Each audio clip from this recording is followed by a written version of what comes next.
Bonjour tout le monde, comment ça va en ce dimanche matin? Bonjour. Ouais. On est toujours aussi au taquet, ça fait plaisir. À fond. Bienvenue dans G7 pour cet épisode 29, en compagnie d'Emeric. Bonjour. C'est la pêche. Est-ce que c'est la saison des pêches? Je sais pas. En tout cas, c'est la saison des abricots. En Suisse, sachez-le. Et Sous-X, salut Sous-X. Oui, salut à toutes et à tous. Bonjour, désolé de pas avoir été là l'épisode dernier, un petit empêchement.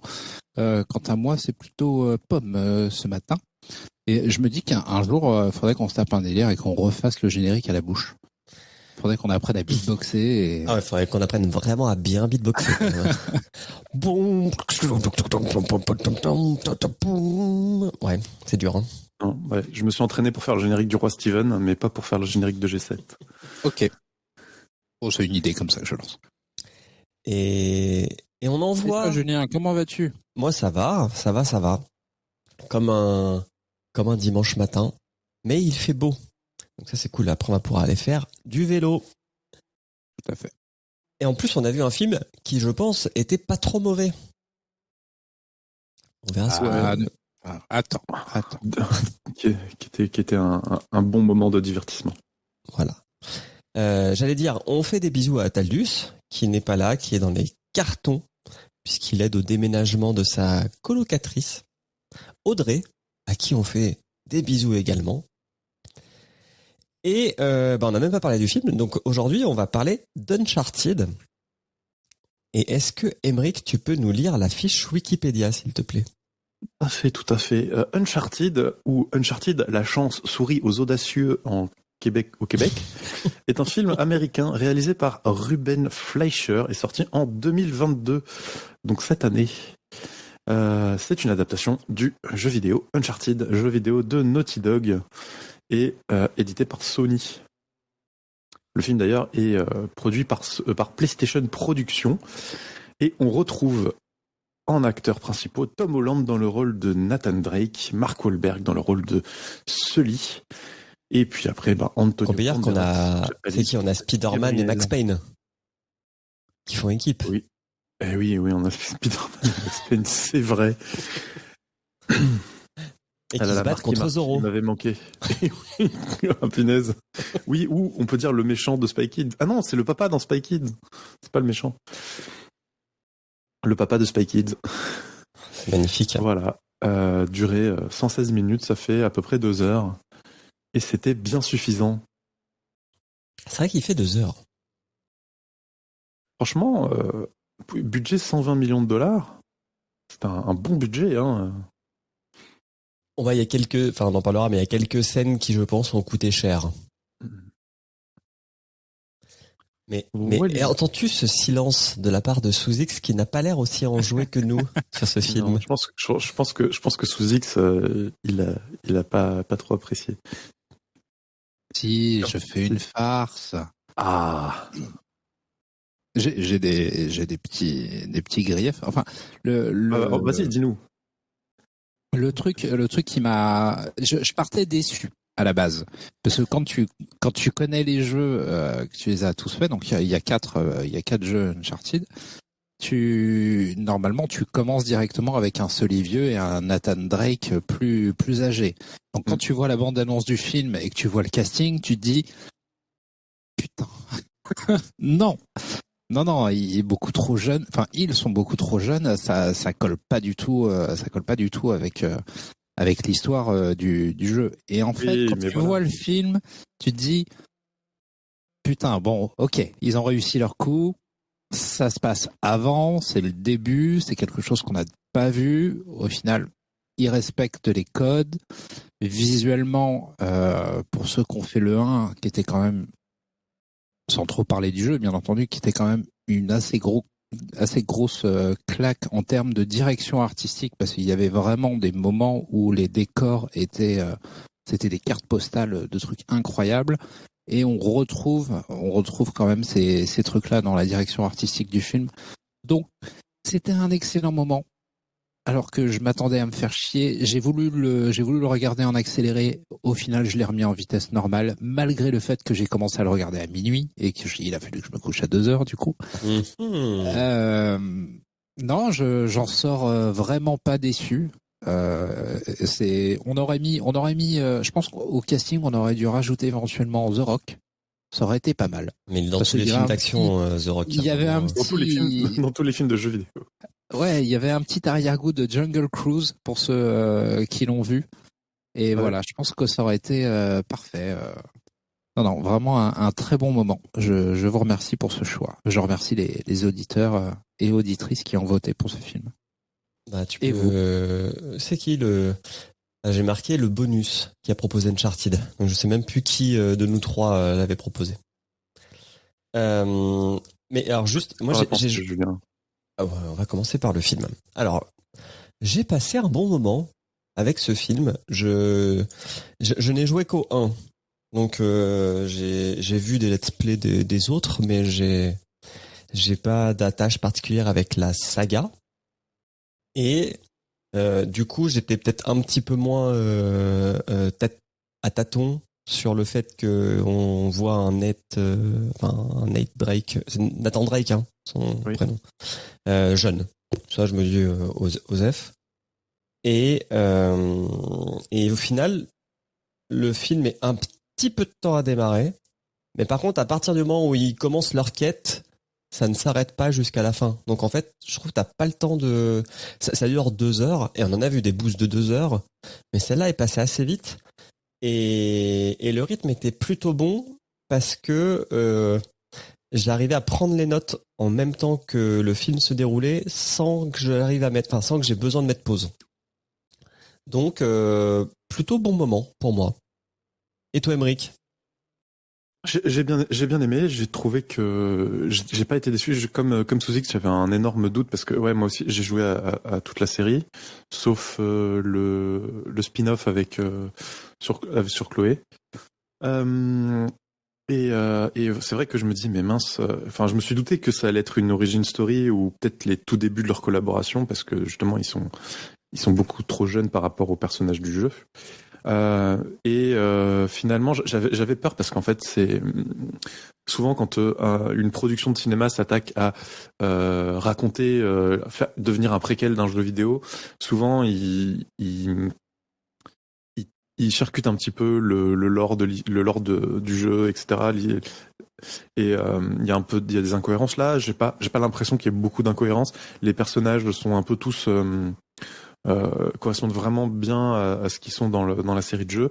Et le truc dont j'avais peur, c'était que on retrouve pas comme elle avait le truc à souligner sous X, c'est-à-dire l'aspect vraiment cinématographique du jeu. Faut dire que les jeux sont vraiment réalisés comme des films. On a vraiment je pense c'est un des premiers jeux. Il y a beaucoup de cinématiques. Ouais, il y a beaucoup de cinématiques et puis surtout souvent dans les cinématiques de jeux vidéo j'ai l'impression qu'il y a eu un avant et un après Uncharted et par exemple dans le 3 il y a un moment où tu te retrouves dans le désert et attendez, je vais peut-être fermer la fenêtre parce que vas-y, j'ai un camion qui passe.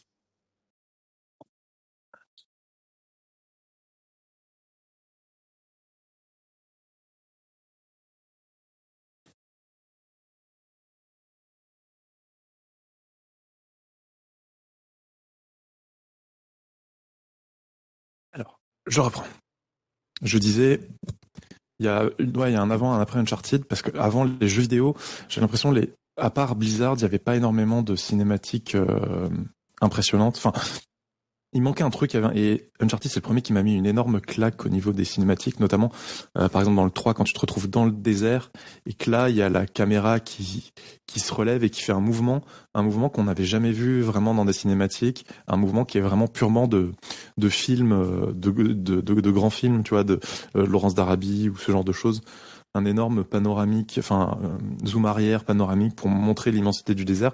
C'est le genre de choses qu'on n'avait pas avant dans des cinématiques et en plus là il me semble que Uncharted c'est pas du précalculé, c'est vraiment à chaque fois le moteur du jeu qui passe en mode pilote automatique et du coup ils se permettent d'augmenter la qualité des modèles, etc. Et non, vraiment, j'avais peur de pas retrouver l'aspect grandiose et j'ai pas été déçu avec le film. Il y a quelques petits instants, quelques petits moments où on retrouve un petit peu cet effet-là de cinématique qui arrive et qui pose le décor. Ah, par contre, déçu parce qu'il n'y avait pas de QTE dans le film. Hein. Non, ouais, un peu déçu là-dessus. Ouais. Alors, vous qui avez joué à tous les jeux, et vous dites que c'est un préquel au jeu. Moi, j'avais regardé mon beau-frère jouer au 3, et il me semble que le tout début du 3, c'est quand Nate, il est tout jeune et qu'il est dans l'orphelinat. Ils sont dans l'orphelinat, oui. Ouais, il y a des petits. Ben oui, c'est un peu c'est un peu il y a un peu un passage comme ça, oui, tout à fait. Mais bon, pour les besoins du film et l'explication de l'histoire, t'es obligé d'en passer par là. Donc oui, mais c'est bien qu'ils aient mis ce passage-là au final, parce que ça explique l'histoire qu'il a avec son frère et on le retrouve dans le 3, il me semble, à la fin, son frère. Ok, mais du coup en fait, c'est là, parce que là Nate, il a, je sais pas, on va dire qu'il a 20 ans. C'est cette période-là qu'on n'a pas dans les jeux vidéo. Ouais, c'est ça. Ok. Par exemple, dans la période flashback qu'on a dans les jeux vidéo, c'est à peu près la même époque où ça se passe un peu avant le tout début du film. Le tout début du film où on a Nate et son frère qui sont encore à l'orphelinat. Et ou après, quand Nate est tout seul à l'orphelinat, je ne sais plus. Je me souviens plus trop. Okay. Sinon, il y a encore son frère. Et par contre, un peu déçu sur la dimension des personnages. Je trouve que Sully est pas vraiment bien expliqué, ses motivations, etc. Ce qui fait que j'ai trouvé qu'il y avait un petit peu de... Comment dire, la relation entre les deux se fait vraiment très très rapidement, j'ai l'impression. Ou alors c'est le temps qui passe dans le film est mal retranscrit. Et donc le développement de la relation entre les deux, entre Nathan et Sully, je trouve elle est un petit peu rapide et facile. Enfin, un peu accélérée, et il y a beaucoup de choses... Je pense qu'elle a accéléré parce que en soi, l'espace de temps de ce film, c'est une semaine. Hein. Ouais, mais comme disait Julien juste avant, c'est vrai que tout s'enchaîne. Il y a pas de temps mort. T'as pas le temps t'as pas l'impression de regarder un film de 2 heures. Enfin, je regarde des films et 2 heures, quand je vois 2 heures, putain, je me dis ça va être long. Et là, en fait, il y a pas le temps de s'ennuyer. C'est ça m'a fait penser un petit peu à Benjamin Gates en termes de rythme. Ouais. Ça passe son temps à s'enchaîner aussi, parce que c'est un peu le même délire de chasseur de trésors. Mais je pense que je préfère Uncharted à Benjamin Gates. Ah, je sais pas. Je sais pas. J'irai pas jusque-là. Est-ce qu'on commencerait pas à résumer le film ? Allons-y, c'est parti. C'est parti. Alors, le film commence par un mec qui tombe. Enfin, du moins, on pense qu'il tombe du ciel, mais en fait, alors il tombe bien du ciel, mais en plus, il a le pied coincé dans une caisse qui tombe qui est attachée à un avion. C'est un peu technique comme ça, mais ça fait tout de suite, boum, on rentre dans le vif de l'action. Et tout le monde s'est dit QTE. Ouais, tout le monde s'est dit QTE, clairement. Et surtout, c'est le gimmick de tous les jeux. Le premier, je m'en souviens plus. D'être accroché à un truc qui tombe. Non, mais en fait, dans le 2, le 2, il commence, tout début, t'es dans un train. T'es en train de remonter, justement, un train qui est tombé d'une falaise, et t'es en train de remonter l'intérieur du train qui est en train de pendre d'une falaise. Et il me semble que, si je me souviens bien, le 3 et le 4 commencent, en tout cas, à peu près pareil, quoi. Et je sais pas si tu seras d'accord avec moi, Émeric, mais le 2, pour moi, ça reste l'un des meilleurs débuts de jeux vidéo ever. Cette intro est géniale. Et justement, cette scène-là m'a fait penser à ça, et j'ai trouvé que c'était très très malin, et un bon exemple d'intégration du jeu vidéo dans le film, qui l'adapte. Le gars, en fait, alors je sais pas s'il s'était endormi, mais je pense que plutôt il était assommé. Il se réveille, donc il commence à vouloir remonter dans l'avion, sauf qu'en fait, il y a des mecs qui lui tirent dessus. Bon alors, il arrive quand même à les esquiver, à en faire tomber certains, en s'excusant de les faire tomber dans le vide. Il remonte dans l'avion in extremis, et là il y a une voiture qui lui roule dessus.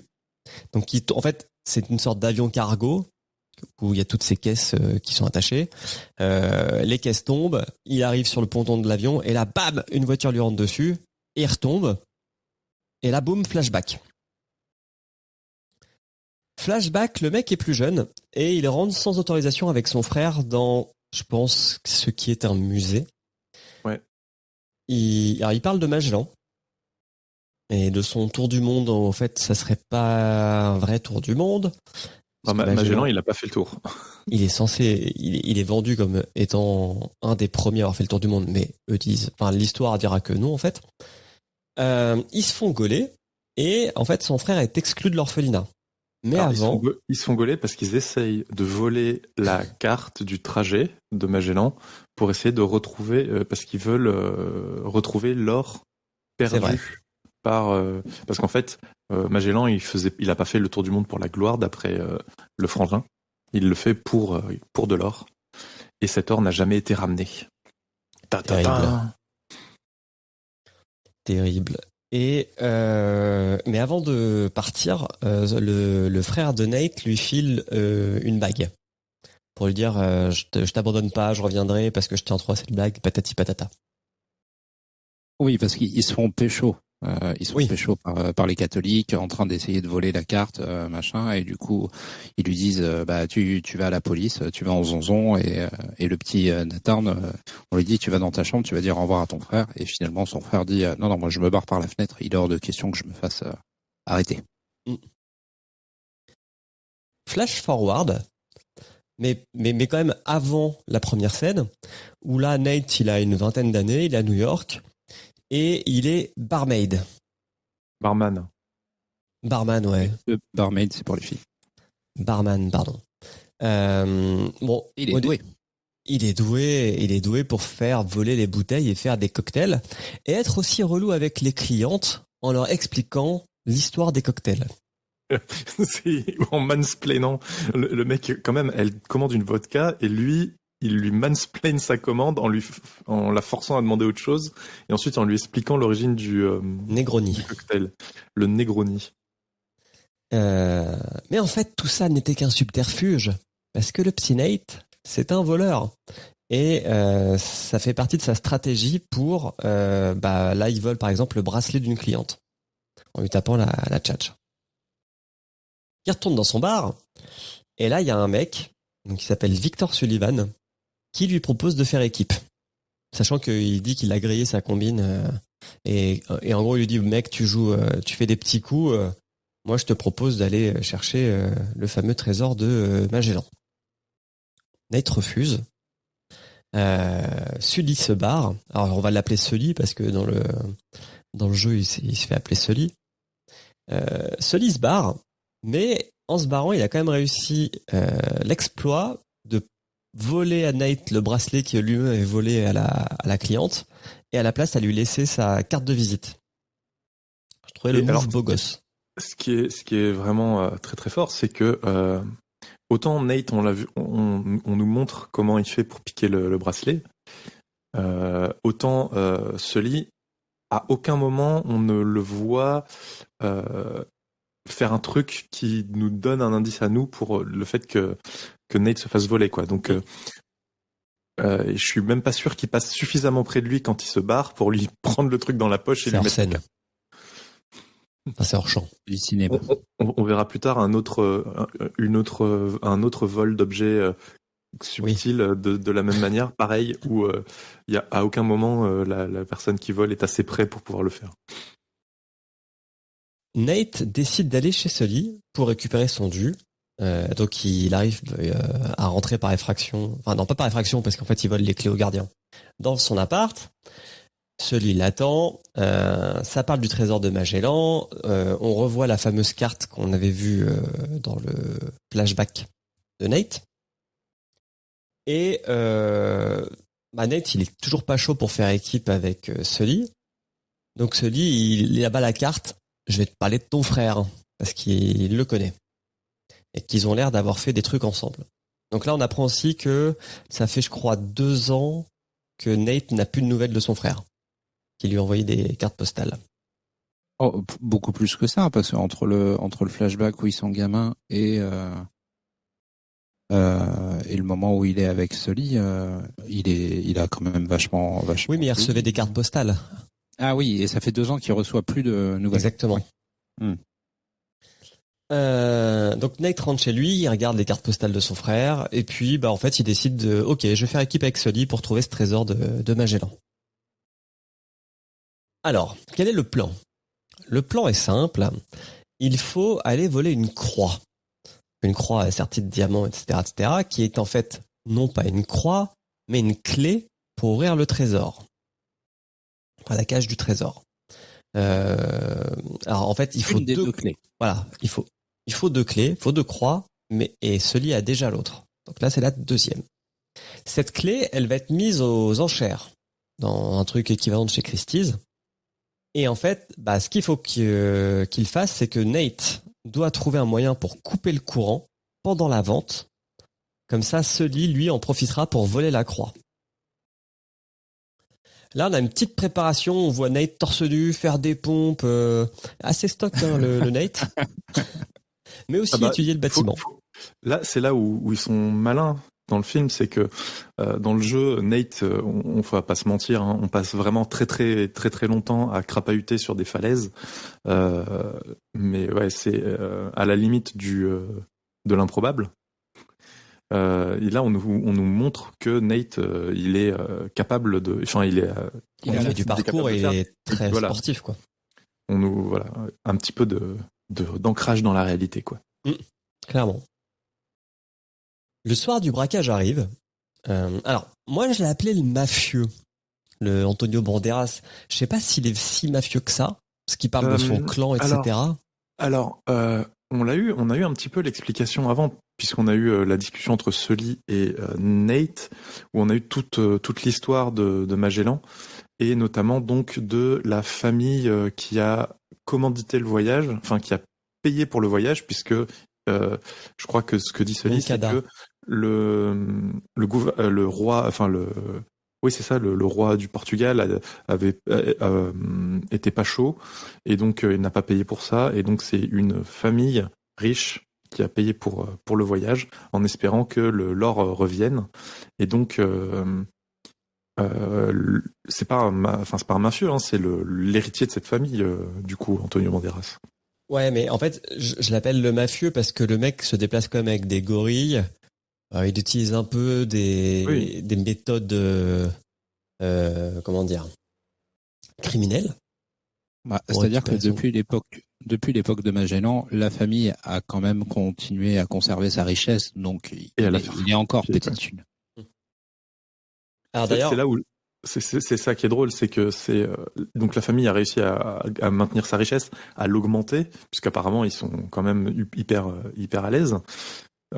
Mais il veut quand même trouver le trésor, quoi. Ouais. Je fais une petite aparté, mais dans la version que j'ai regardée, qui est, je pense, une version québécoise, j'ai pas l'impression que c'était les voix québécoises, mais en tout cas, quand il parlait en espagnol avec son père, j'avais pas de sous-titres. J'aurais besoin de vous pour m'expliquer. Je pense avoir compris ce qui se passait, mais moi, j'ai dû mettre les sous-titres en français pour avoir les sous-titres quand il parle en espagnol, alors que avec le sous-titrage en anglais, s'il y avait juste marqué in Spanish. Super. Allez, démerde-toi avec ça. On en est où ? Oui. Le soir du braquage arrive. Donc, il y a ce fameux... Moi, je vais l'appeler le mafieux tout au long du résumé, mais c'est Moncada. On peut l'appeler Zorro. Mais ça nous fera un petit peu sortir du résumé, puisque c'est Antonio Banderas. Donc, on a un mafieux qui est là et qui veut acheter la croix. Et aussi, ce mafieux, il a embauché l'ex de Sully, qui s'appelle Jo. Donc, c'est une femme qui est aussi chasseuse de trésors. Et Sully ne lui fait pas confiance. la vente commence. Nate arrive à s'infiltrer en coulisses et il est suivi par les 2 hommes de main de Joe. Alors, faut qu'il se dépêche parce que la croix est rapidement mise en vente dans le lot. Donc là, les enchères commencent. Et comme Nate n'arrive pas à couper le courant, Sully doit enchérir sur le mafieux pour cette croix. Pour gagner du temps. Exactement. Sauf que Nate se fait choper par un des hommes de main de Joe. Donc là, on commence une petite bagarre. Là aussi, il y a un truc qui est bien, c'est que genre le mec, c'est un molosse. Nate, ok, il est stock, mais il est quand même petit et quand il se bat, bah, quand il met des coups, ça fait rien, quoi. Je trouvais ça plutôt pas mal. Et comme il n'arrive pas à couper le courant et qu'il revient dans la salle des ventes, il faut qu'il crée une diversion pour que Sully puisse voler la croix. Donc, il se lance sur, j'ai appelé ça les lustres de la salle, une sorte de grands tubes qui font comme un lustre. Et effectivement, ça met du verre partout et ça interrompt la vente. Donc, l'objectif est réussi. Sully, en fait, il change de costume. Il se met avec une veste rouge pour faire comme s'il faisait partie de la maison des ventes. Il a une veste réversible et Ouais. ça, c'est la classe. Je sais pas si vous en avez eu étant gamin, mais moi j'avais un manteau réversible et je l'adorais. Ok, j'en avais pas moi. J'en ai rêvé, j'en ai jamais eu. Oh là là, on est un peu jaloux là sous X. Donc Sully, il se met avec sa veste rouge, enfin il retourne sa veste, hop, veste rouge, il vole la croix et clairement il laisse Nate dans la sauce. Ouais, chacun pour soi. Il se fait passer donc pour un des membres du personnel. Il récupère en fait comment ça, la mallette, la valise en fait, avec un faux prétexte auprès d'un des autres gars. Et ouais, il se barre en laissant Nate, en lui disant il y a qu'une seule règle, c'est pas se faire attraper. Ok, ciao. Il y a Joe qui le rattrape, Sully. Donc là les deux. Elle est prête à le buter. Exactement, sauf que bah il y a la sécurité qui arrive et le subterfuge de Sully fonctionne. Donc en gros, il arrive à se barrer. Il laisse Joe avec les hommes, avec les mecs de la sécu et Joe les tabasse, mais bon, lui arrive quand même à sortir, à rentrer dans une voiture pour se casser. Et là, il y a Nate qui l'attend, car lui aussi a réussi à se casser. Ils prennent l'avion pour Barcelone. Alors attends, pourquoi ils prennent l'avion pour Barcelone déjà? Je sais plus. Ah oui, bah c'est pour aller voir Chloé. Parce que la deuxième clé est là-bas. Donc sur place, en fait, Sully n'a pas la clé. Oui. Comme il l'avait dit. Et oui, bon, Sully, on verra que c'est un mec qui a un peu tendance à arranger la réalité. Il n'a effectivement pas la clé, c'est Chloé qui l'a, qui est une autre chasseuse de trésors. Et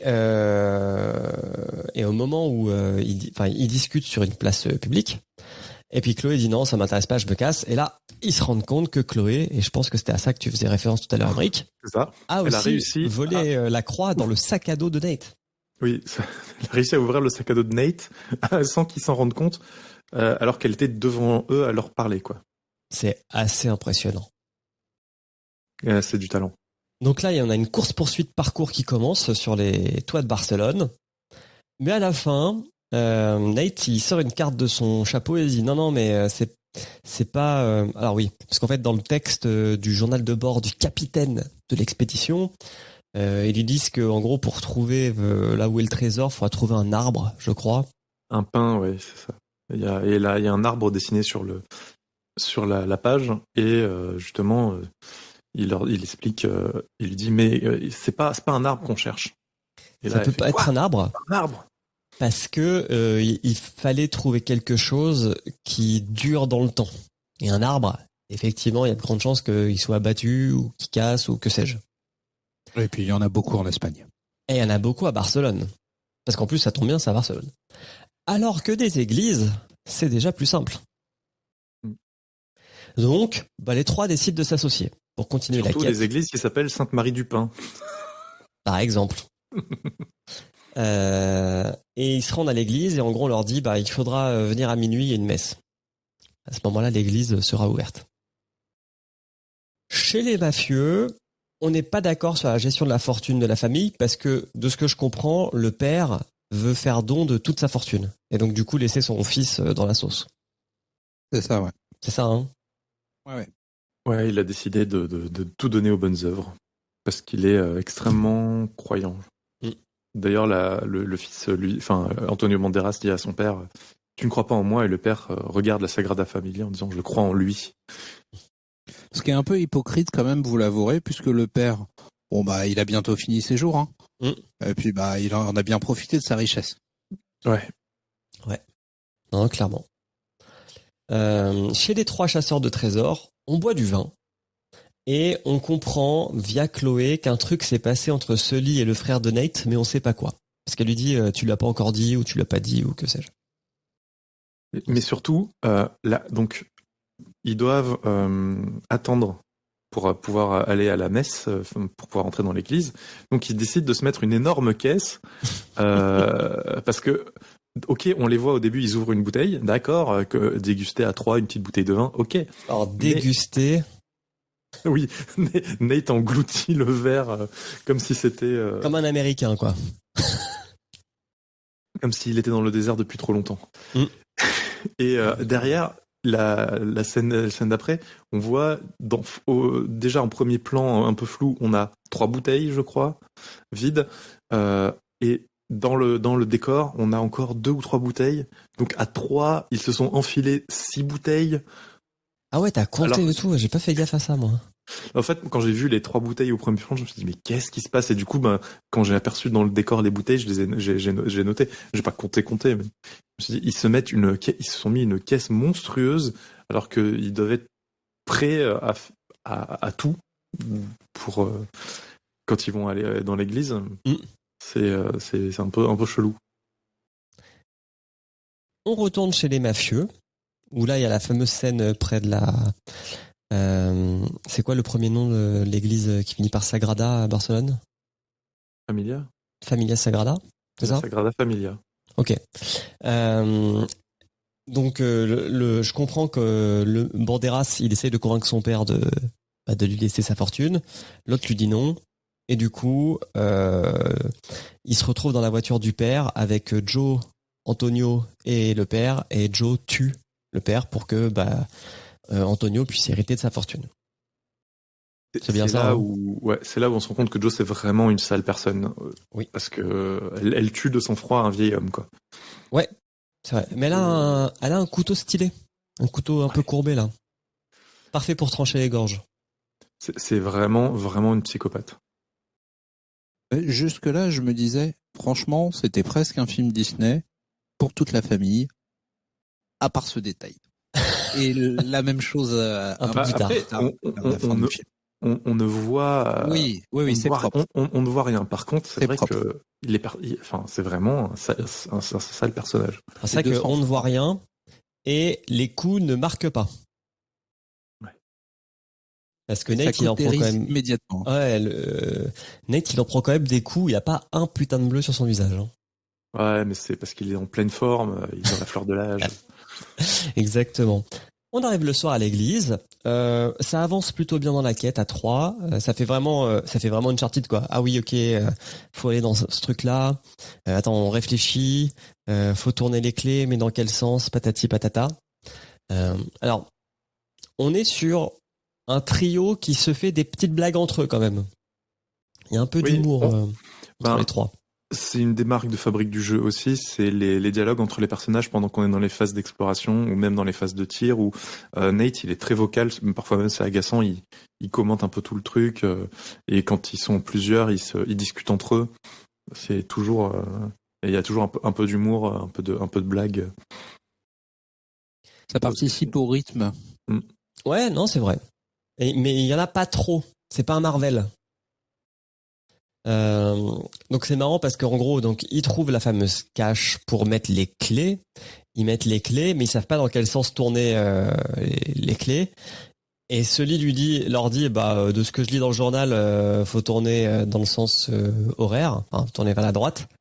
Ils tournent vers la droite et là il y a des flèches qui sortent, donc il y a des pièges. Et ça c'est aussi un truc qu'il y a dans Uncharted, à peu près dans tous les films de chasseurs de trésors. Il y a des pièges qui protègent les trésors. Et en fait, on se rend compte que Sully ne parle pas espagnol. Donc ils tournent dans l'autre sens. Et là, va falloir qu'ils se séparent. Donc ils décident il y a Chloé et Nate qui vont partir dans le tunnel qui s'est ouvert devant eux. Sully va rester surveiller leurs arrières. Et chacun va garder une croix parce qu'ils se font pas confiance. Surtout c'est parce que c'est codé dans le livre, enfin c'est codé, c'est écrit dans le livre. Il faut vous faire confiance. L'un devra partir en enfer, l'autre rester au ciel, un truc comme ça. Donc il y en a. Donc normal, ils vont dans le sous-sol pendant que Sully reste à la surface pour les suivre et se retrouver au même endroit et probablement pareil activer des trucs avec leurs clés respectives. Et petit détail, parce que ça aura son importance plus tard dans le film, Nathan Drake prend le téléphone de Sully pour lui activer la géolocalisation de son propre téléphone de façon à ce qu'il puisse se suivre correctement entre le sous-sol et le sol de la ville. Alors ça, en vrai, ça marche pas. Oui. Techniquement, t'es dans le métro, à 30 mètres sous terre, tu ne verras pas où est le gars, quoi. Oui, c'est vrai qu'on a fait un podcast sur la technologie, on n'a pas encore trouvé une application qui faisait ça. Alors, ils avancent et dans le tunnel, ça débouche sur une boîte de nuit qui s'appelle Inferno, je crois. Enfin, du moins, il y a une plaque Inferno, donc je pense que c'est un lien avec la prophétie du livre. Sauf que quand ils arrivent dans cette boîte de nuit, Nate remarque qu'il y a des gorilles du mafieux qui sont dans le coin. Donc, va falloir faire un stratagème pour continuer d'avancer. Donc, au début, ils dansent. Et puis, ils vont très vite vers le bar. Et ils décident de mettre le feu au bar pour créer une diversion. Alors, au début, ça marche. Sauf que les gorilles grillent les deux. Et là, on va avoir Chloé qui essaye de trouver où est le mécanisme pour continuer d'avancer, pendant que Nate se bat avec des bouteilles derrière le bar contre des mafieux. C'est là où toutes ces années de barman lui servent à quelque chose. Ils arrivent à trouver le mécanisme. Hop, ils avancent. Et ils se retrouvent dans une nouvelle pièce où ils activent encore une fois un mécanisme. Et là, l'eau commence à monter. Parce qu'en fait, ils sont au-dessus d'une fontaine. Et la fontaine se stoppe et se vide dans la pièce où ils sont. Donc là, il va falloir aller vite. Et il va falloir que Sully trouve la serrure du mécanisme pour mettre sa croix. Sauf que, alors il la trouve. Il y a deux problèmes à ça. La première, c'est que le mur où il doit mettre la clé est protégé par une sorte de vitre. De baie vitrée. De baie vitrée assez incassable. Très costaude. Et la deuxième, c'est qu'il se fait agresser par Joe. Donc ça l'aide pas. On a une petite bagarre et à la fin, Sully envoie Joe dans la baie vitrée pour la casser parce que même en tirant dessus avec un flingue, la baie elle pète pas. Il l'a fragilisé. Après, il suffit juste de donner un petit coup. Donc quand il balance Joe dans la vitre, ça la casse. Sauf que en dessous, l'eau est totalement montée dans la pièce et que Chloé et Nate ils sont en apnée quoi. Il active le mécanisme. Nate arrive à ouvrir la trappe pour sortir. Sauf que Chloé s'est noyée, donc il redescend, il la ressort, il la sauve, et elle lui dit merci. Voilà. La quête continue, et là ils arrivent dans devant des amphores géantes qui contiennent du sel. Donc on se dit, ah ouais, le sel, c'était le trésor, patati patata. Moi, je pensais que j'étais le seul à avoir pensé ça. Et là ils sont salés. Et là ils sont un peu salés. Sauf que dans le sel, il y a une carte. Et une carte qui est différente de la carte qu'on a vue depuis le début parce qu'elle indique que le trésor serait resté aux Philippines. Donc l'endroit où Magellan serait mort, quoi. Chloé, à ce moment-là, elle décide de braquer Nate pour lui voler la carte. Et déjà, elle lui fait comprendre que c'est chacun pour soi, comme Sully lui avait dit. Et elle sous-entend aussi que Sully, il a un truc à voir avec son frère. Alors, on ne sait pas s'il a fait un truc ou juste s'il est au courant de quelque chose. Mais en gros, elle lui dit ça, elle l'assomme, elle prend la carte, les croix et elle se casse. À son réveil, Sully apprend à Nate que son frère est mort. En gros, ils étaient en expédition les deux, ça s'est mal passé et il s'est fait tirer dessus par, je crois que c'est par Joe. Et oui, il lui dit que c'est Joe qui l'a tué de sang-froid. Donc Nate est pas très content. Il pense pas que c'est vrai que son frère est mort, mais bon, en même temps, ça fait quand même 2 ans qu'il a pas de nouvelles.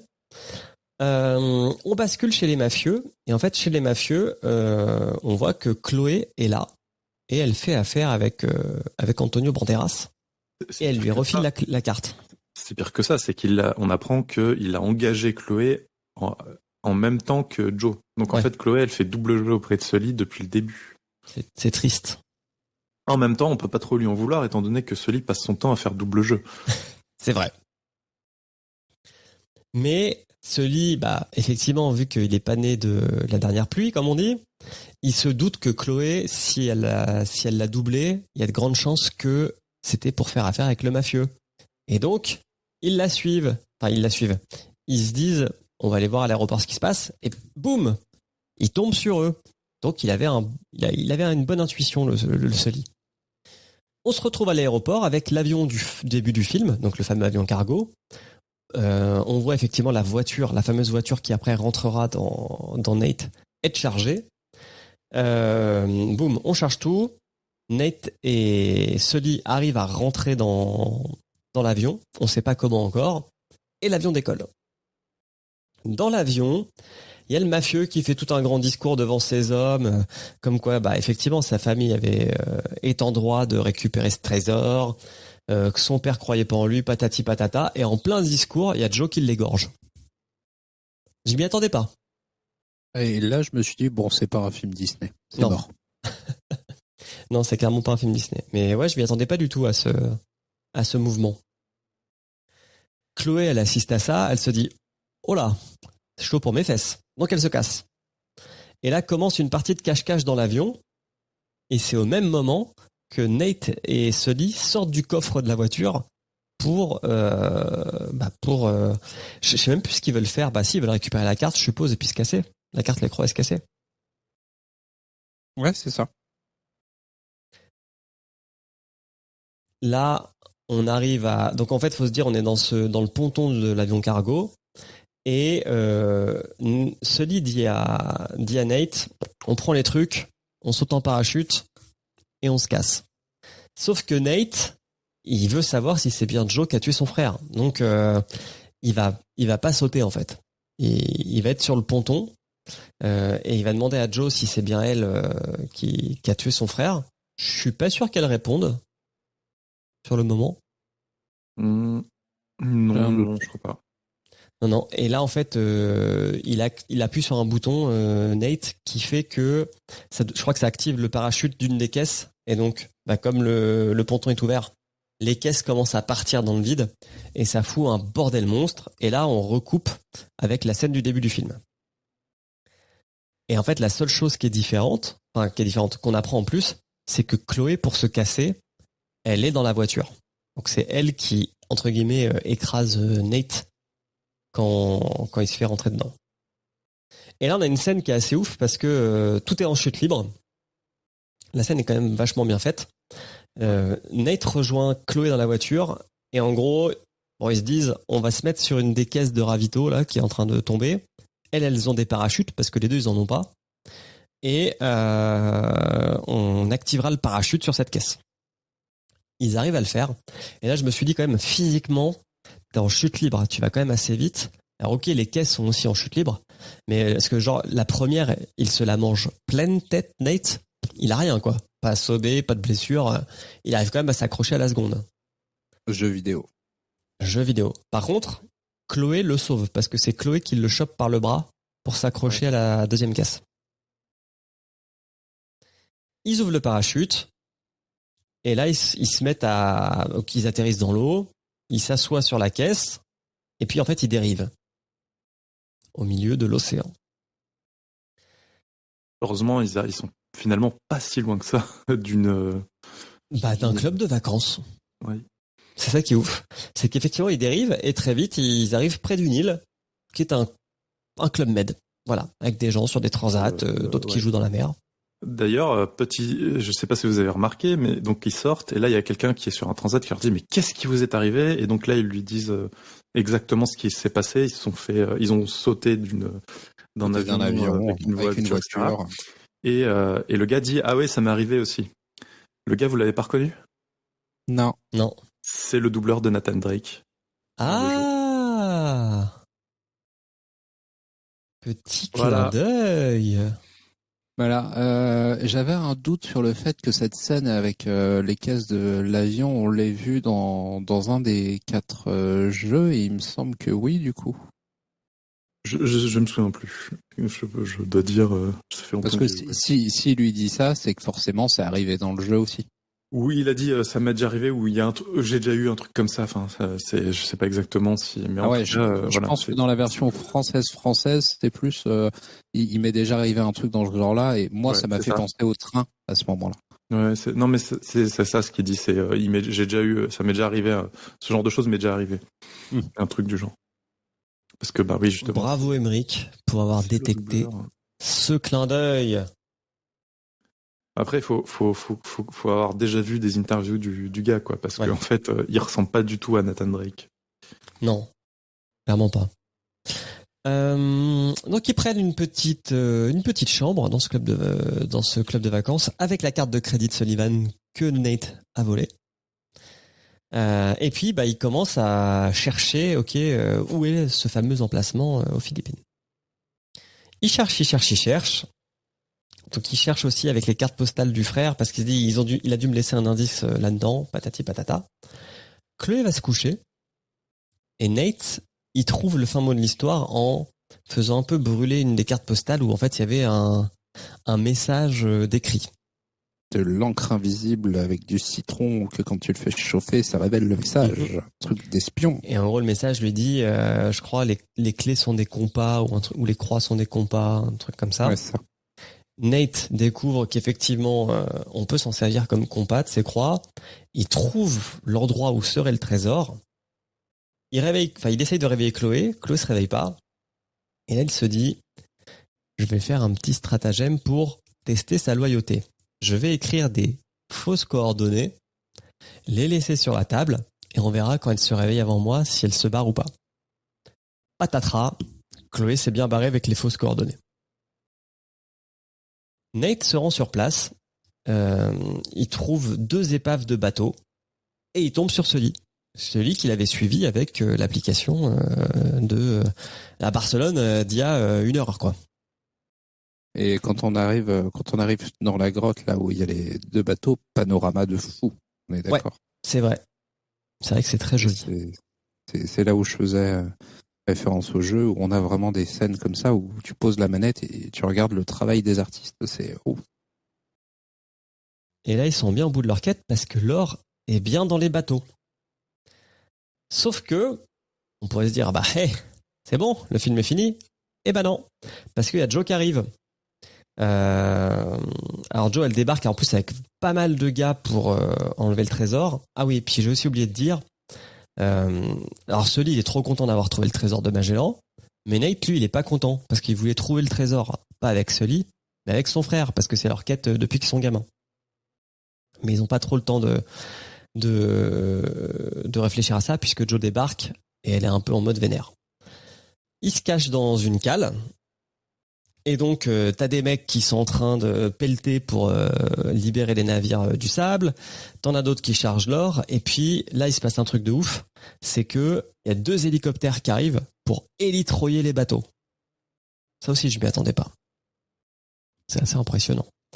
C'est-à-dire que je me disais qu'on avait tout vu dans Fast and Furious 8 je crois, quand ils sont sur la glace là avec c'est quoi, c'est un train ou une fusée ou je sais plus. Emmerich, toi le spécialiste des Fast and Furious.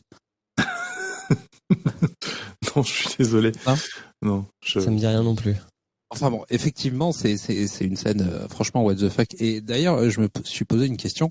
Quand les bateaux sont dans la grotte là, il y a quand même un énorme trou au-dessus, ce qui est pratique parce que du coup il y a la place pour les élitroyer. Il a dû pleuvoir à un moment parce que les bateaux sont là depuis 2000 ans. Le bois est quand même vachement solide. Pas 2000 ans. 500 ans. 500 ans. Ouais bon, oui, 500 ans. Le bois est quand même d'excellente qualité, on est d'accord. Oui, on est d'accord, oui. Surtout que c'est ce qui est intéressant à dire, c'est que donc il y a l'or qui est dans les bateaux qui vaut une fortune, mais les bateaux en eux-mêmes valent une fortune aussi. Oui. Donc ça serait bien de ne pas les détruire. L'objectif, c'est de pas les détruire, justement. Quand ils vont se faire élitroyer et tout, elle le dit. Si vous même quand Joe, elle dit, si vous tirez dans le bateau, je vous tue moi-même. C'est ça. Si vous faites un trou dans le bateau, je vous fais un trou dans la tête. Ils élitent Roy, donc toujours avec Nate et Sully qui sont cachés dans une cale. Les mecs sortent, et là, on va rentrer dans la scène finale du film, qui dure bien 10-15 minutes. Donc, faut imaginer, vous êtes au-dessus de la mer. Il y a 2 hélicoptères qui élitent Roy des bateaux. Donc, sur le premier bateau, les mecs se battent. Sauf que, comme ils se battent dans les airs, etc., en plus, les trucs bougent et tout, c'est assez bien foutu. Ils arrivent à prendre le contrôle d'un des 2 hélicos.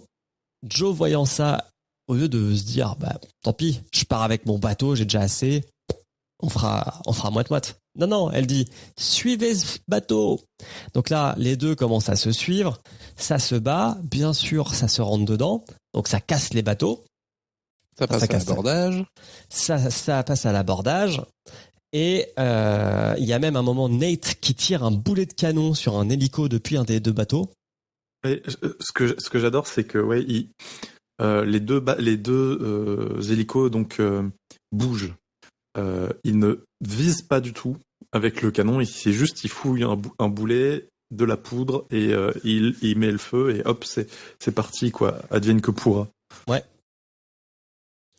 Et ça marche. Ça détruit un hélico. Et on en arrive à une scène où en gros, donc on a Sully qui est en train de piloter un hélico pendant que Nate et Joe se battent. Et Sully a un dilemme. Soit parce qu'en plus on va dire que l'attache qui tient le bateau est en train de tomber. Soit il laisse Nate mourir avec Joe. C'est parce que Joe a lâché l'ancre du bateau qui s'est accroché. Ah oui, c'est vrai. L'ancre est plantée dans le fond marin, donc le bateau et lui, c'est un peu un boulet quoi. Au lieu de mettre l'hélico en stationnaire, non, il essaye il pousse les manettes à fond pour essayer d'arracher ça. Donc du coup, t'as là où le bateau la fixation est accroché, là où le filet du bateau est suspendu à l'hélico, ça commence à s'arracher. Et à ce moment-là, il y a son sac son sac à dos plein d'or qui tombe. Sachant que vu la quantité d'objets en or qu'il a mis dans son sac à dos, je suis même pas sûr qu'il puisse le soulever. Mais bon. C'est vrai. C'est de l'or magique très léger. Ouais. Mais en fait, il va se retrouver devant un dilemme de soit j'aide Nate, et en gros, le moyen le plus simple qu'il a pour aider Nate, c'est de jeter son sac plein d'or sur la tête de Joe, soit récupère son sac et il se casse. Et là, Sully, il fait le choix de l'amitié. Et il envoie le sac d'or sur la tête de Joe, donc du coup qui tombe. Et en plus, après elle se prend le bateau sur la tête, donc je pense qu'elle est morte. Nate et Sully s'en vont avec l'hélico. Ils pensent que tout est perdu parce qu'en fait, Nate dit c'est pas grave, on reviendra chercher, on sait où il est le trésor, on viendra le rechercher lors de quelques jours. Sauf qu'il y a déjà la marine philippine qui est là. Donc Sully lui dit non, maintenant le trésor il appartient aux Philippines. On aperçoit Chloé sur un bateau en maillot de bain là qui passe et qui, je sais pas pourquoi elle est par là, mais elle est par là. En fait, elle est dans une zone pas très loin. En fait, ils se retrouvent à la croisée, mais parce que ils doivent s'être rapprochés juste de la zone que Nathan a mis sur les fausses coordonnées. Il fallait qu'ils mettent un truc crédible aussi. Ouais, c'est vrai. T'as raison. Et en fait, tout le trésor est perdu, sauf une barrette d'or que Nate avait gardée dans sa poche. Non, pas juste une barrette. Il a les poches de Mary Poppins, il sort plein de trucs. Ah, moi j'ai cru qu'il sortait qu'une seule barrette. Non, non, il sort la barrette, puis après il fait et ça, et ça, et ça, et puis il sort plein de trucs. Ok. Bon, après, il y a 4 ou 5 objets, quoi, pas plus, mais si c'est de l'or massif, ce dont je doute vu la légèreté. Il a des poches très solides et une grosse ceinture pour tenir tout ça. C'est ça. On a donc il se barre, voilà, on pense que c'est fini, sauf qu'on a une scène dans une prison où, même sans voir son visage, on voit quelqu'un qui écrit des cartes postales, donc on se doute très fortement que c'est le frère de Nate. Surtout que la carte postale on voit ce qui est écrit sur la carte postale, je ne sais pas si tu, cher Nate, je ne sais pas si tu reçois ces cartes postales et c'est adressé à Nate, donc je pense que c'est clair que c'est le frangin. Ouais. Là, on a le générique qui commence. Par contre, vas-y.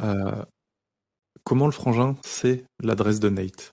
C'est le truc que je me demande. Bah, il envoie depuis toujours la même adresse, non, je suppose. À l'orphelinat, du coup. Soit l'orphelinat, soit Nate a fait une redirection d'adresse. Ça coûte, je crois, 20 € par an. Faites ça à la poste.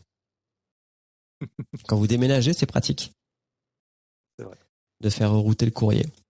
Le générique se lance et parce qu'on est en 2022, il faut une scène post-générique. Donc on a une scène post-générique où en gros on a Nate qui se retrouve dans une embuscade pour une nouvelle carte, donc du coup pour une nouvelle quête.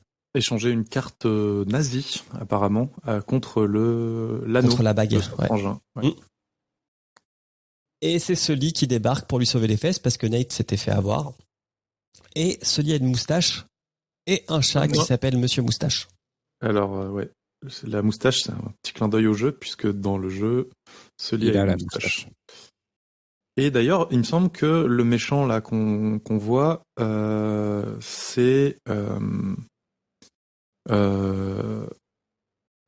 ça fait un peu comme si c'était une annonce du premier jeu en fait. Oui, oui, tout à fait, c'est ça. Ça recolle avec. Il s'appelle Gabe, du premier épisode. Mais je m'en souviens plus du tout parce que ça fait un petit moment que j'ai quand même joué à Uncharted. Pareil. Et puis voilà, là on est vraiment à la fin du film. Tadam!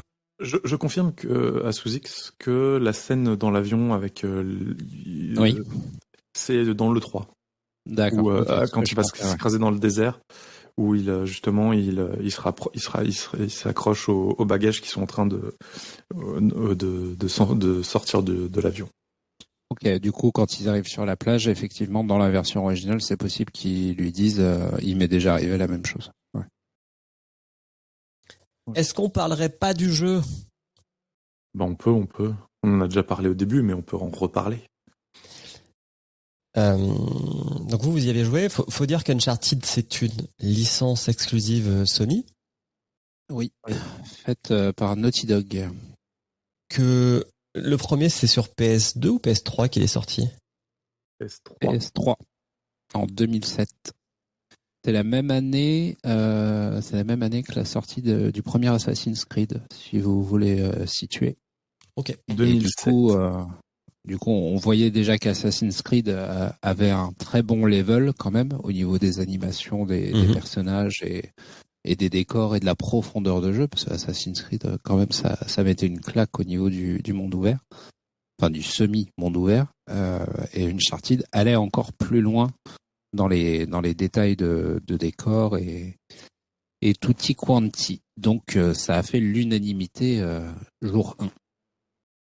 Okay. Surtout qu'à l'époque, on n'avait pas encore eu le reboot de Tomb Raider, donc on avait plus ou moins un nouveau Tomb Raider, mais version actuelle, quoi. C'était le Tomb Raider moderne qu'on attendait. C'est ça. Il en est sorti alors plusieurs. Ce que je vois. On va dire qu'il y en a 4 canons. C'est ça. Moi, je me rappelle. Sur 4. J'en avais un sur. Je crois sur Vita. Oui. Oui, il y en a un sur Vita. Golden Abyss. C'est ça, ouais. Mais il est pas fait par Naughty Dog. Il est fait par Bend Studio, qui est le studio qui a fait les Siphon Filter, si vous vous rappelez de ce jeu sur PS1. Oh que oui. À l'époque où ça se battait avec l'autre jeu d'espion qui était Splinter Cell. C'est ça. Ouais, c'est la grande bataille. Donc ouais, 4 jeux canons. En fait, il faut savoir que celui sur Vita, il est considéré comme canon. Ok. C'est un préquel aux 3 premiers.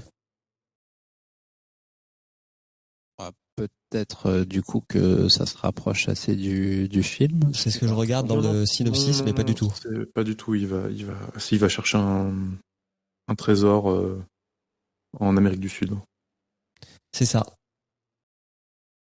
Bon, après, ce qu'il faut savoir, c'est que dans l'histoire de Uncharted, parce que au final, il y a quand même une grosse histoire autour du nom de famille de Nathan, qui est Drake, puisque Sir Francis Drake était aussi un explorateur, d'où ce côté très chasseur de trésors des deux frères, et que le premier épisode du jeu, en fait, Nathan et Sullivan partent à la recherche du trésor de Sir Francis Drake, et c'est là où c'était bien foutu au niveau de l'histoire, c'est qu'il y avait vraiment un scénario assez fort aussi.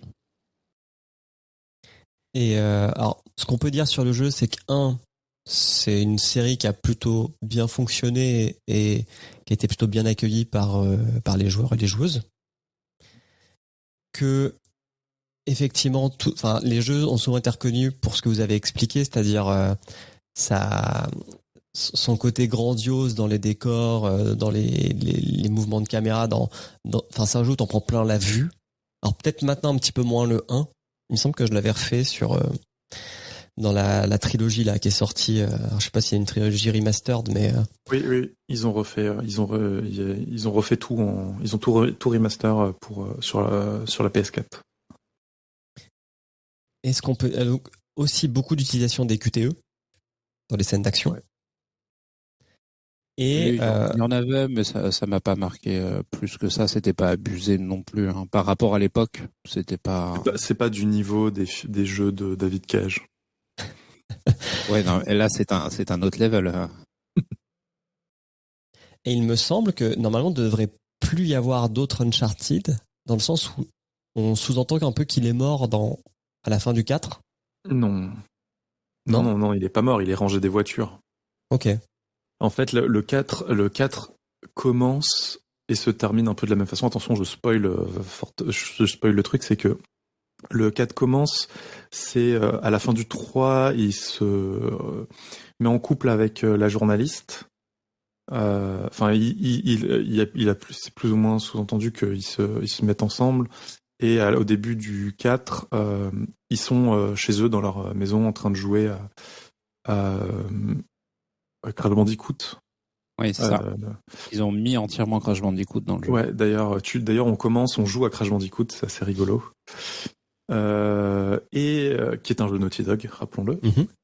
Et à la fin du 4, en fait, on est dans la peau de leur fille qui est dans leur maison et en fait Nathan et sa femme sont là et Nathan s'est rangé en fait pour vivre avec sa famille quoi. Ok. Parce qu'en plus le 4 son sous-titre c'est la fin If End. Ouais. Mais je crois que c'est la fin, c'est son frangin. Je sais plus. Je vais aller voir. C'est Elena, la journaliste. Et en fait, ils décident de poursuivre la chasse au trésor de façon légale. Donc ils sont récupérateurs de trésors et plus pirates tout Tomb Raider. Plus chasseurs de trésors. Ok. Je sais pas si vous avez d'autres choses à dire sur les jeux, messieurs. Oui. Alors autant le premier et le second étaient vraiment des œuvres vidéoludiques, autant je trouve qu'à partir du 3 ça commence à s'essouffler et le 4 j'ai eu du mal à le finir en entier. Je trouvais qu'on avait épuisé un petit peu tous les petits trucs qui faisaient que c'était vraiment extraordinaire au début, mis à part le fait que le 4 était encore plus beau parce qu'on était sur PlayStation 4. Mais je pense que la série s'essouffle avec le temps, donc qu'ils ne se sentent pas obligés de continuer. Voilà. Non, mais je pense qu'ils considèrent avoir fait le tour et qu'ils ne reviendront pas. Moi, j'ai trouvé que c'est vraiment une série. J'ai pas été déçu par le 3 ni le 4. Le 3 et le 4, c'est ceux qui m'ont mis vraiment de grosses claques sur des scènes, notamment, enfin, le 3, j'en parlais, la scène après qu'il se soit craché en avion et dans le désert. D'autres scènes dans le 4, la scène de début et la scène de fin, ça montre à quel point Naughty Dog c'est devenu un studio qui est capable de faire de la mise en scène autant que du gameplay. Et d'ailleurs, ils l'ont montré aussi avec leur autre série, j'ai un trou. Le jeu de survivalisme, là. Ouais, c'est ça. Oui. Last of Us, The Last of Us. The Last of Us. 1 et 2. Qui va avoir le droit à une série d'ailleurs bientôt. Oui. Et voilà, donc très très bonne série de jeux. Le seul reproche que je leur ferai, et c'est un des reproches qu'on retrouve un peu partout, c'est que dans les scènes d'exploration, les scènes, les cinématiques, c'est assez léger, c'est assez rigolo, il y a de l'humour, etc. Et entre-temps, t'as des phases de gunfight où tu défonces littéralement des centaines d'êtres humains. Tu les tues vraiment, mais à la chaîne. Et derrière, le personnage, Nathan Drake, il fait des blagues. C'est vraiment le truc, je trouve un peu qui est un peu bizarre. Et le seul défaut de cette série, ce serait ça, c'est que le gars défonce des centaines de personnes, mais derrière, il a pas de, il a pas de trauma, il s'en veut pas de remords, rien. Voilà. Ouais, je suis plutôt d'accord. Est-ce qu'on le place? Voilà. Oui. Allez, classement. Alors, Soutix, est-ce que tu peux nous donner le top 5 et le bas 5, le bottom 5 du classement, pardon. Alors, hop, on commence par le to the bottom. Alors, en tout dernier, pour le moment, nous avons Postal en 28e, en 27e Mortal Kombat 2, en 26e Worms, on sait toujours pas pourquoi ils ont sorti ce truc, 25e Need for Speed, 24e Max Payne. Voilà, donc ça c'est pour les 5 derniers. Max Payne avec Marky Mark. Avec Marky Mark, tout à fait. Et avec Sully. Il y a Sully aussi dans... Ah oui. Non, pardon. J'ai eu un moment d'égarement. Au top du top, nous avons Pokémon qui truste toujours la première place, Détective Pikachu, de son sous-titre. En numéro 2, Resident Evil, Bienvenue à Raccoon City. En numéro 3, Resident Evil 2001. Ça fait du monde. En 4e, Silent Hill. En 5e, Ace Attorney Phoenix Wright. Et l'épisode dernier, vous avez placé Hitman de 2007 en numéro 15. Oui. Alors, où est-ce qu'on place Uncharted? Numéro 1. Désolé, mais ça coche à peu près toutes les cases d'un bon film. Ça respecte la licence. Et c'est encore très bien, ça respecte encore plus la licence, je dirais, que Pokémon. Juste le truc qui m'a un peu déçu, c'est qu'on n'a pas trop de carapahutage sur les falaises. Ouais. Ça manquait un peu de ça. On a du parcours, mais on n'a pas trop d'escalade. Moi, j'hésite entre 1 et 2, mais je saurais pas. Franchement, je le mettrais, moi, c'est sûr, au-dessus de Raccoon City. La question est, est-ce que je le mets au-dessus de Détective Pikachu? C'est pas facile, hein. C'était quand même encore plus cohérent par rapport à l'adaptation de la licence. Je trouve que été Détective Pikachu. En termes d'adaptation, après, ouais, c'est vrai que Détective Pikachu, ouais. Allez, ouais, moi aussi je le mets en numéro 1.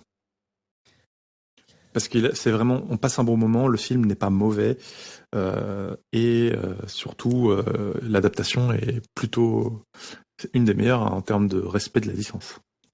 Alors, je tiens à dire qu'il y a un jeu Détective Pikachu qui existe. Hein. Oui, tout à fait. Ouais, mais qui est tiré du film? Mais le film non, l'inverse. Le film est tiré de ça. Est tiré du jeu. Le film est tiré du jeu, mais est-ce que le jeu Détective Pikachu, est-ce que le film adapte vraiment le jeu Détective Pikachu? Je ne sais pas. Non, mais pour le sel de ce podcast, il faut qu'on bouge Pokémon à un moment. On est d'accord. Surtout, profitons que Taldus n'est pas là. Allez, je le mets premier aussi.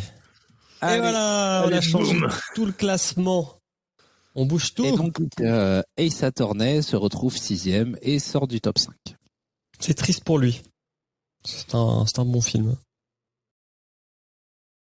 Putain, faut que je change. Je suis en train de changer tous les chiffres là. Bien relou. Plouc. Mais on a un nouveau premier. Et c'était pas gagné. Mais globalement, beaucoup de gens sont allés voir Uncharted à reculons.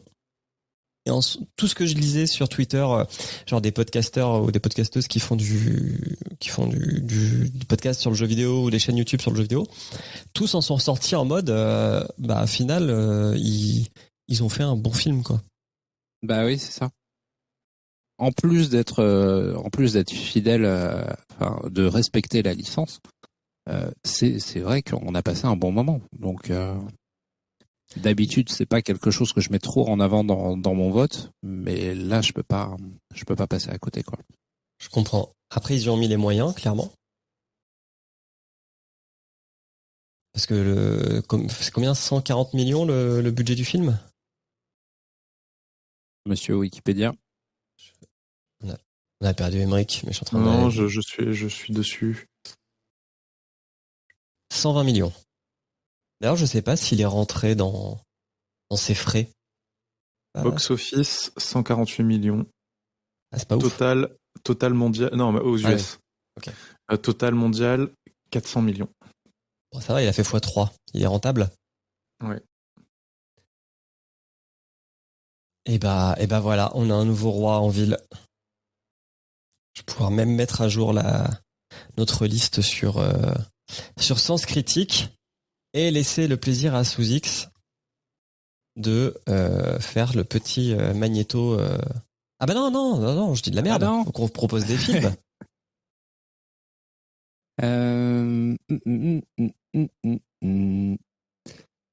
Moi, c'est simple. Je vous propose encore Resident Evil Apocalypse parce que j'ai envie qu'on continue la série des Resident Evil. Ok. Moi, j'ai une question. Est-ce qu'on s'autoriserait pas un petit hors-série en faisant un épisode sur la série Halo? On peut. J'ai jamais joué au jeu, mais c'est possible. Tu l'as vu ou pas encore? Pas encore. J'en ai entendu parler par Fastkill dans Torréfaction. Mais j'ai récupéré les 8 épisodes et... c'est sur MyCanal, je crois. C'est eux qui ont acquis les droits pour la France. Ouais. Okay.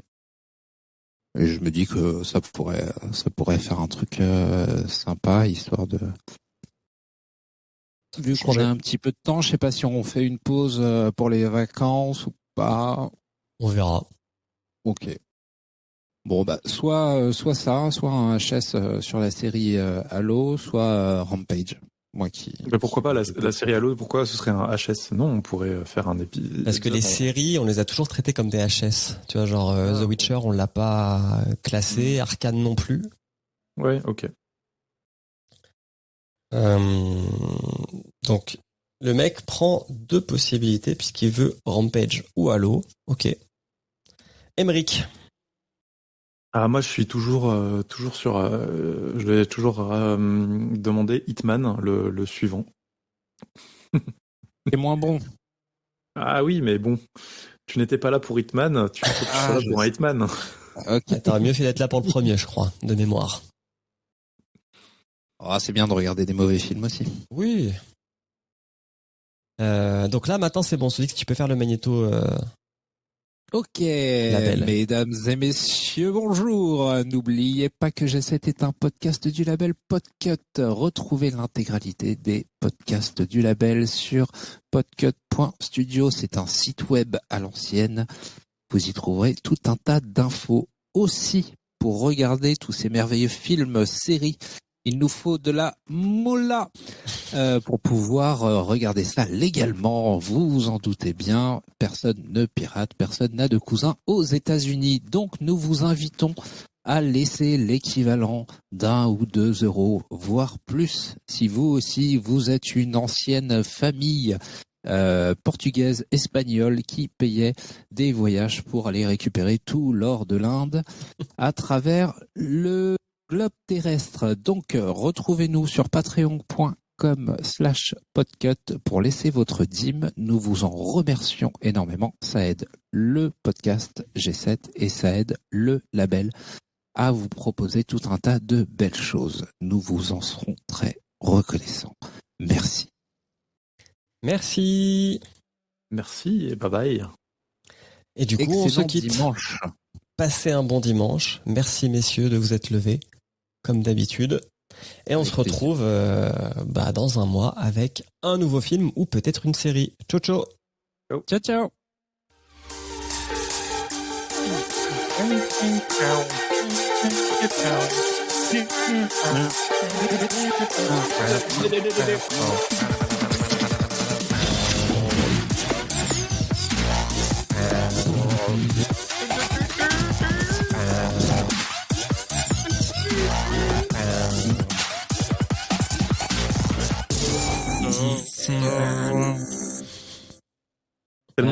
C'est tellement ta voix, Julien, qui fait G7. Et sache que ce n'est pas ma voix.